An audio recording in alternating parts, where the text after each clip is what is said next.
Magandang hapon mga kabay. So meron po akong estimate dito. Grinder po ito mga kabay. Ayan. Ang model nito mga kabay, DW810. So ayan, titesting natin. So wala po siyang power mga kabay. Tapos wala na ring screw dito sa takip. Silipin natin kung may carbon. So ayan mga kabay, wala pong laman, walang carbon. So bubuksan na natin to mga kabay.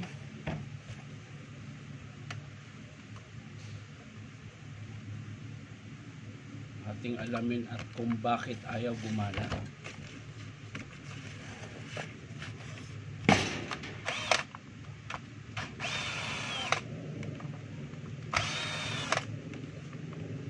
So yan mga kabay, sa mga gusto magpa-repair, punta lang po kayo dito sa Powerman Hardware, 530 T. Alonso, Santa Cruz, Manila.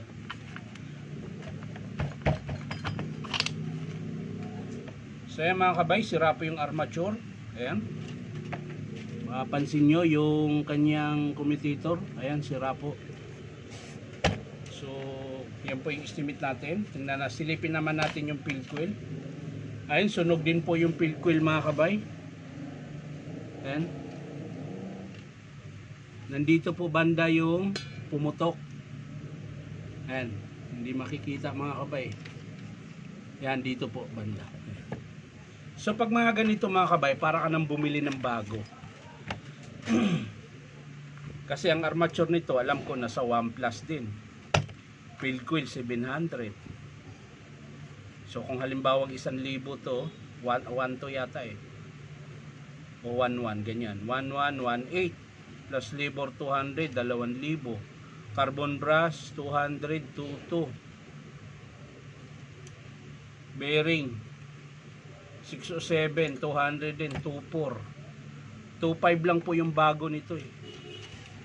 Kaya hindi na po siya advisable na ipapagawa kapag ganito. Pag sabay na sira armature tsaka field coil, hindi na siya pwedeng ipagawa kasi para ka nang bumiling bago. So yan ang mga kabay, ang estimate ko, armature, field coil, bearing 607 tsaka isang screw, ayan, at carbon brush. So yan lang ang estimate mga kabay. Babalik ko na lang to. Ayan. Pero minsan mga kabay, meron pa ring customer na pinapagawa pa rin. Minsan kahit 1.8. Yan, mga ganong presyo pinapagawa pa rin nila. Pero ulitin ko mga kabay, yung bago nito is 2.5 lang po. 2.5 or 2.6 ganyan. Tapos may warranty ka pa doon. Yung 2.6 na brand new na grinder ay mayroon ka pang 1 year warranty, parts and service. Ayan. Pag ito pinagawa mo mga kabay, wala pong warranty.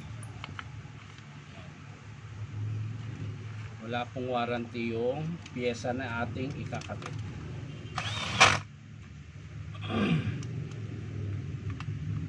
So depende pa rin mga kabay sa may-ari kung ipapagawa niya o hindi.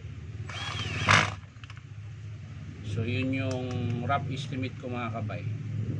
Nasa mga ganun po yung pressure. So babalik na lang natin mga kabay. Yung kabila walang screw.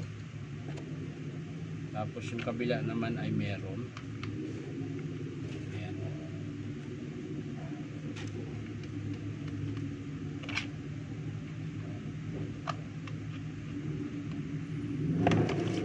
So yan, tapos na tayo mag-estimate mga kabay.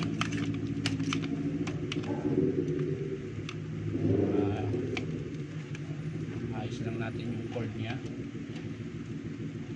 So yan mga kabay, maraming salamat sa panonood at palike and share na rin po. Bye bye.